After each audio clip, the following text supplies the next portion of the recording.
Hey everyone, once again welcome back to the channel and आज हम discuss कर रहे हैं playing with numbers chapter which is chapter number 3 and exercise 3.3 जो है वो हम आज स्टार्ट करेंगे। ओके इससे पहले जो थी वो हम एक्सरसाइज 3.1 एंड 3.2 पूरी डिस्कस कर चुके हैं। अगर आपने वो नहीं देखी तो उनके लिंक मैं आपको डिस्क्रिप्शन बॉक्स में प्रोवाइड कर दूंगी।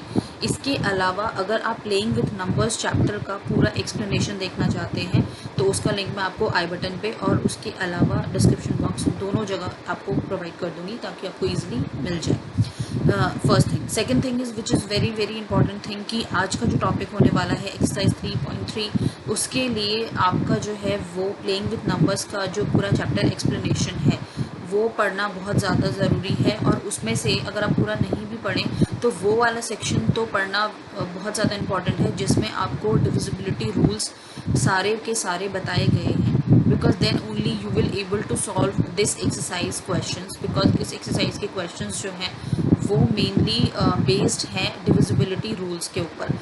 This rule is very very very important क्योंकि ये जो रूल है वो आगे भी आपके क्लासेस में बहुत ज़्यादा यूज़ होगा, आपके कॉम्पिटिटिव एग्जाम्स में यूज़ होगा। ये रूल्स अगर आपको पता होंगे तो आपके लिए क्वेश्चन सॉल्व करना बहुत ज़्यादा इजी हो जाएगा। जिस क्वेश्चन को सॉल्व करने के लिए आप बहुत ज़्यादा टाइम ले रहे हैं वो बहुत जल्दी कम टाइम में सॉल्व हो जाएंगे। तो इन रूल्स को पहचानना बहुत ज़्यादा ज़रूरी है। ठीक है, सो ये तो बात हुई आपके क्वेश्चंस किस तरीके से सॉल्व होंगे।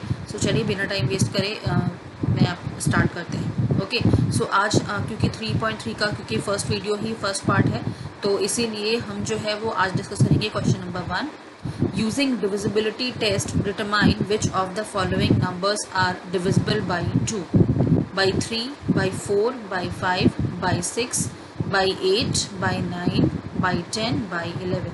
से येस और नो। यानी कि आपको यहाँ पे एक टेबल दे दिया गया है इस तरीके से, यहाँ पे नंबर्स लिख दिए गए हैं डिफरेंट नंबर्स 1 2 3 4 5 6 7 8 9 10 ये आपके 10 नंबर्स हैं।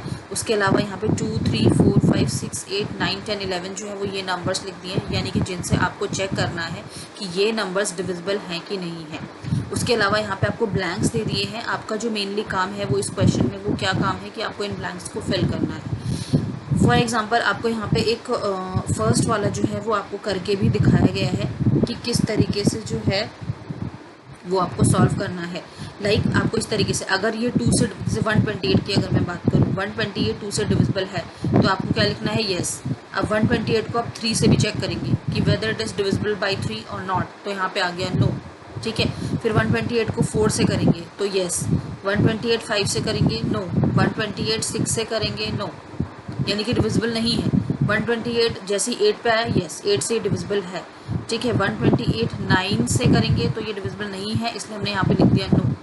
128 10 से करेंगे तो नो नहीं है डिविजिबल, और 128 11 से भी डिविजिबल नहीं है। तो ये आपको एग्जांपल दिया हुआ है। सिमिलरली आपको ये सारे के सारे चेक करना है, यानी कि 990 को 2 से भी चेक करना है, 3 से 4 से सबसे चेक करना है, 1586 को सबसे चेक करना है। ठीक है, सारे के सारे नंबर्स को आपको 2 3 4 5 6 8 9 10 और 11 इन सबसे चेक करना है। और उसके बाद अगर वो डिविजिबल हैं तो आपको येस लिखना है उनके सामने, और अगर नहीं है तो नो लिखना है। ठीक है, ये तो हुआ क्वेश्चन, यानी कि आपको क्वेश्चन कैसे सॉल्व करना है और क्वेश्चन में करना क्या है। अब इसके लिए जो हमारे लिए मेनली इम्पॉर्टेंट है वो है डिविजिबिलिटी रूल, जैसा कि मैंने आपको बताया था। अब मेरा पुराना वाला जो इसके प्लेइंग विद नंबर्स का जो मेन चैप्टर एक्सप्लेनेशन है वो पढ़ेंगे तो आपको बहुत अच्छे से मैंने वहाँ पे समझाया हुआ है विद एग्जांपल्स। यहाँ पे भी मैं थोड़ा सा आपको हिंट दे दूँगी क्योंकि जो लोगों ने नहीं पढ़ा या थोड़ा सा ब्रशअप करने के लिए मैं थोड़ा सा आपको हिंट दे दूँगी, इनके रूल्स में बता दूँगी, बट आप डेफिनेटली वो पढ़ लेंगे तो ज़्यादा अच्छे से समझ में आएगा। तो चलिए सॉल्यूशन की तरफ चलते हैं। ओके सो अभी देखिए यहाँ पे इस तरीके से टेबल बना हुआ है, ये मैंने यहाँ पे पूरा का पूरा फिल किया है। देखिए अगर मैं 128 को आपको सबके साथ करके दिखाऊंगी तो ये बहुत बड़ा और बहुत ज़्यादा लंबा वीडियो हो जाएगा। इट्स वेरी वेरी मतलब बहुत ज़्यादा लंबा वीडियो हो जाएगा। तो हम यहाँ पे क्या करेंगे, जो इसने 128 का दिया हुआ था ये मैं आपको एक्सप्लेन कर देती हूँ कि ये किस तरीके से आया। सिमिलरली आपको क्या करना है कि ये सारे नंबर्स के साथ में इन सबको चेक करना है, क्योंकि अगर एक समझ में आ जाएगा तो इन सभी नंबर्स के साथ में चेक करना है। ठीक है, इसके लिए आपको इन सबके डिविजिबिलिटी रूल्स पता होने चाहिए। बिना डिविजिबिलिटी रूल के भी आप ये क्वेश्चंस कर सकते हैं, नो डाउट, बट क्योंकि आपको क्वेश्चंस डिविजिबिलिटी रूल से ही करना है, फर्स्ट थिंग। सेकंड थिंग, अगर आप बिना डिविजिबिलिटी रूल के करेंगे तो आपको फिर तो बहुत ज़्यादा टाइम लग जाएगा, पूरा दिन लग जाएगा। ठीक है, डिविजिबिलिटी रूल करेंगे तो आपके लिए बहुत ज़्यादा इजी हो जाएगा, हाफ एन आवर और more than maximum to maximum 1 hours में आपका लगेगा। ठीक है, तो डिपेंडिंग अपॉन योर स्पीड आपका क्या कैलकुलेशन स्पीड है। ठीक है, तो ज़्यादा लेंथी वीडियो ना हो इसीलिए मैं आपको फर्स्ट एक्सप्लेन कर देती हूँ। सिमिलरली आपको मैंने यहाँ पे सारे के सारे आंसर्स दिए हैं, ये हम एक बार डिस्कस कर लेंगे। ठीक है, सो देखिए 2 का डिविजिबिलिटी रूल जो होता है वो क्या होता है कि 2 के जो लास्ट वाला डिजिट होता है ना, कोई भी नंबर को अगर आपको चेक करना है कि वो 2 से डिविजिबल है कि नहीं है, उसके लिए जो भी लास्ट नंबर होगा उसको आपको चेक करना है कि वो नंबर इवन है कि ऑड है। अगर लास्ट वाला नंबर इवन है तो इसका मतलब वो नंबर 2 से डिविजिबल होगा, तो आपको सीधा उसे येस कर देना है। ठीक है, अगर आपका ऑड है तो 2 से डिविजिबल नहीं होगा, क्योंकि आप चेक करेंगे 2 2 1 जा 2 2 2 जा 4 2 3 जा 6 2 4 जा 8, तो सारे के सारे इवन नंबर्स ही आ रहे हैं, ऑड नंबर नहीं आ रहे हैं। तो इसका मतलब यहाँ पे क्योंकि तो ये तो है 2 का रूल्स। ओके, अब हम 3 का रूल चेक कर लेते हैं। 3 का रूल जो होता है डिविजिबिलिटी का, वो क्या होता है कि कोई भी नंबर अगर दे रखा है जिससे मुझे चेक करना है कि whether this number is divisible by 3 और नॉट, तो हम क्या करेंगे, जितनी भी उसके अंदर डिजिट्स दे रखी हैं उन सबका सम कर लेंगे, ऐड कर लेंगे। Like for example in case of 1 to 8, ठीक है, 8 + 2 10, 10 + 1 11। ठीक है, 11 आया इन सबका सम। अब 11 जो है वो 3 से डिविजिबल होना चाहिए, यानी कि 3 से डिवाइड होना चाहिए। क्या 3 के टेबल में 11 आता है? नहीं आता। तो इसीलिए क्योंकि 3 के टेबल में 11 नहीं आता तो इसका मतलब 128 भी डिविजिबल नहीं होगा। यानी कि आपको 128 को पूरा डिवाइड करके नहीं देखना, आप सीधा से लिख देंगे नो, बस हमें यहीं से पता चल जाएगा। तो इसीलिए ये जो है वो टाइम सेविंग प्रोसेस होता है डिविजिबिलिटी रूल। 4 का डिविजिबिलिटी रूल क्या होता है कि जिस नंबर को आपको चेक करना है उसके लास्ट के 2 डिजिट्स जो है, लास्ट के 2, यानी कि इस वाले केस में 128 के केस में 2 और 8 वो नंबर्स हैं। सो अगर लास्ट के 2 नंबर्स जो हैं वो 4 से डिविजिबल हो रहे हैं, 4 के टेबल में आ रहे हैं, तो इसका मतलब वो नंबर भी डिविजिबल होगा। अब 4 के टेबल में 28 आता है, यस 4 के टेबल में 28 आता है, तो इसका मतलब आप यहाँ पे यस लिख देंगे। यानी कि आपको पूरा नंबर चेक करने की ज़रूरत नहीं है। अब देखिए मैंने आपको यहाँ बोलते ही बोल दी यस, अगर मैं इसको कैलकुलेट करती हूँ डेफिनेटली मुझे कुछ 1 मिनट 2 मिनट लगता, बट क्योंकि मुझे सिर्फ 28 देख के ही पता चल गया तो मैंने यहाँ पे लिख दिया सिंपल यस। तो ये फ़ायदा होता है। ठीक है, 5 के टेबल में 5 का डिविजिबिलिटी रूल ये होता है कि जो भी लास्ट डिजिट होती है उसके एंड में 5 या फिर 0 आना चाहिए। अगर किसी भी लास्ट डिजिट में 5 होगा या 0 होगा तो आप यस कर देंगे, नहीं होगा तो नो करेंगे। अब क्योंकि यहाँ पे 8 है, 5 या 0 तो नहीं है, तो इसलिए यहाँ पे हमने लिख दिया नो, यानी कि डिवाइड नहीं होगा। 6 का डिविजिबिलिटी रूल होता है कि आपका जो भी नंबर है वो 2 और 3 दोनों से डिवाइड होना चाहिए, यानी कि दोनों के टेबल में होना चाहिए। तो देखिए 6 का तो आपको यहीं से ही पता चल जाएगा, ये 2 से तो डिवाइड हो रहा है बट 3 से डिवाइड नहीं हो रहा, लेकिन हमारी कंडीशन होती है दोनों से होना चाहिए। यानी कि अगर दोनों के केस में यस यस होता तो 6 में आप ऑटोमेटिकली यहाँ पे यस लिख देते, आप नहीं आपको चेक करने की ज़रूरत होती कुछ भी।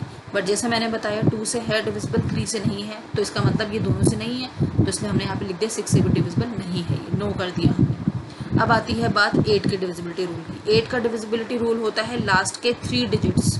जैसे 4 के केस में क्या था, लास्ट के 2 डिजिट को हमें चेक करना था ना। 8 के रूल में क्या होता है, लास्ट के 3 डिजिट्स जो होते हैं वो तीनों जो हैं वो 8 के टेबल में आने चाहिए। ठीक है, क्योंकि छोटे डिजिट्स का हम एक बार फिर भी 8 का टेबल, हम 10 तक टेबल लर्न कर सकते हैं, 20 तक हम टेबल लर्न कर सकते हैं, बट 40 50 इनका टेबल तो हम लोगों को लर्न नहीं होता ना, तो हम उसको सॉल्व करने के लिए हमें कैलकुलेट करना पड़ता है। तो 128 8 के टेबल में येस आता है, तो इसीलिए यानी कि 8 का टेबल, यानी कि अब देखिए क्योंकि यहाँ पे तो ये नंबर छोटा था, बट अगर ये यही वाला केस अब मान लीजिए ये बड़ा नंबर है, अब यहाँ पे आपको क्या करना है, लास्ट के यहाँ पे आपको 3 डिजिट्स चेक करने थे, है ना। तो अब इस वाले केस में तो आपका टाइम बच जाएगा ना, इस वाले केस में भले यहाँ पे टाइम सेव ना हो। ठीक है, सो 8 से यस डिविजिबल होगा, तो यहाँ पे हमने लिख दिया यस। 9 का डिविजिबिलिटी रूल अगेन वही होता है, 3 वाला जो होता है। 3 वाले रूल में क्या था कि हमें जितनी भी डिजिट्स हैं इन सबको सम करना था और उसके बाद 3 से डिवाइड करके देखना था जो भी सम आ रहा है। 9 का भी सेम है कि जितनी भी डिजिट्स हैं, ठीक है, उसको हम जो है सम करेंगे और उसके बाद देखेंगे वो 9 से हो रहा है कि नहीं हो रहा। तो 8 + 2 10, 10 + 1 11, 11 9 के टेबल में आता है, नहीं आता, तो इसका मतलब ये 9 से डिविजिबल नहीं है, सो हमने यहाँ पे नो लिख दिया। 10 का तो सब लोग जानते हैं बहुत अच्छे से कि 10 की डिविजिबिलिटी 10 से डिवाइड होने के लिए तो लास्ट में 0 होना चाहिए बस। जैसे 5 में 0 और 5 होना चाहिए था, 10 में सिर्फ और सिर्फ 0 होना चाहिए, यानी कि अगर 0 होगा जिस भी नंबर के पीछे वही सिर्फ यस होंगे। ठीक है, तो यहाँ पे 0 नहीं है, तो इसलिए हमने लिख दिया नो। ठीक है, अब आता है 11। 11 का जो डिविजिबिलिटी रूल होता है वो ये होता है कि आपको इवन और ऑड नंबर्स प्लेस पे जो भी टर्म्स होती है उनको ऐड करना है, और ऐड करके दोनों का, जैसे इवन का कुछ सम आएगा और ऑड डिजिट जो है उनका कुछ सम आएगा, उनको दोनों को माइनस कर देना है। उन दोनों को माइनस करने के बाद अगर 0 आ रहा है या फिर 11 से वो डिवाइड हो रहा है, 11 के टेबल में आ रहा है वो नंबर, तो ही वो होगा डिविजिबल 11 से, अदरवाइज नहीं होगा। I hope it is clear to all. ठीक है, जैसे ये तो छोटा नंबर है, इस वाले केस में भी आपकी इतनी हेल्प ना हो, बट ये लंबे वाले टर्म्स जो है या इससे भी लंबे लंबे जो नंबर्स होते हैं वहाँ पे definitely it will help you. ठीक है, सो 128 वाले केस में तो जैसे मान लीजिए 8 और 1, ये अगर मैं ऑड टर्म्स की बात करूँ तो 1 and 8 हो रहा है, तो 8 और 1 9, और इवन में तो यहाँ पे सिर्फ 2 ही है, तो 9 में से 2 जाएगा 7, 7 ना तो ये 0 हो रहा है और ना ही 7 जो है वो 11 से डिवाइड होता है, तो इसका मतलब इसलिए यहाँ पे हमने नो लिख दिया। ठीक है, सो ये इसने इस तरीके से यहाँ पे आंसर है जो कि मैंने आपको 1 by 1 अच्छे से एक्सप्लेन कर दिया है। अब देखिए इस एक को ही समझाने में मुझे यहाँ पे 10 मिनट्स लग गया, 10 मिनट्स नहीं तो 5 मिनट्स तो लगेगी, तो आप एज्यूम कर लीजिए मैं सारा का सारा एक्सप्लेन करूँगी तो 1 घंटा आराम से लगेगा। ठीक है, सो मैंने डिविजिबिलिटी रूल आपको बहुत अच्छे से सारे के सारे समझा दिए हैं, आपको आई होप समझ में आ गया होगा। अब इसी तरीके से आप ये सारे के सारे चेक करेंगे and let me know on my comment section कि आपको कितना समझ में आ रहा है, कितना समझ में नहीं आ रहा। मैं आपको कुछ कुछ और यहाँ पे बता देती हूँ कि जैसे मैंने कुछ स्पेसिफिक केस थे, लाइक 6 वाला केस था, जैसे मैंने कहा था 2 और 3 से आपका होना चाहिए, आप ऑटोमेटिकली 6 का चेक करने की जरूरत नहीं है। ठीक है, अब देखिए ऐसे कौन से नंबर, जैसे 9 9 2 से भी हो रहा है, 3 से भी हो रहा है, तो देखिए 6 में येस होगा पक्का, क्योंकि ये दोनों से हो रहा है। उसके अलावा और कहाँ पे येस है, इस वाले केस में दोनों में येस है, तो देखिए 6 में भी येस है, यहाँ पे 7 में भी येस है, सॉरी इस वाले नंबर में भी येस है, इसमें भी है, और इस वाले केस में, तो तीनों में येस येस लिखा हुआ है, क्योंकि जो 2 और 3 से होंगे वो 6 से डेफिनेटली होंगे ही। ठीक है, यहाँ देखिए यहाँ नो और येस लिखा हुआ है, यानी कि दोनों को दोनों येस नहीं है, तो इसलिए यहाँ पे हमने नो कर दिया। ठीक है, तो ये 6 वाले केस में जो स्पेसिफिकली मैंने बात बताई थी, 8 से जो है वो आपको लास्ट के 3 डिजिट्स चेक करने हैं, वो 8 के टेबल में आ रहे कि नहीं आ रहे, तो डेफिनेटली बहुत सारे नहीं आ रहे, सिर्फ 2 ही हैं यहाँ पे, इसलिए येस है, यानी कि 128 और आपका ये वाला नंबर, ये डेफिनेटली 856 जो है वो 8 के टेबल में आता होगा, इसलिए यहाँ पे येस लिखा हुआ है, ये आप चेक करेंगे। 9 के टेबल की कंडीशन तो वही थी, सबका सम करके 9 के टेबल में आना चाहिए।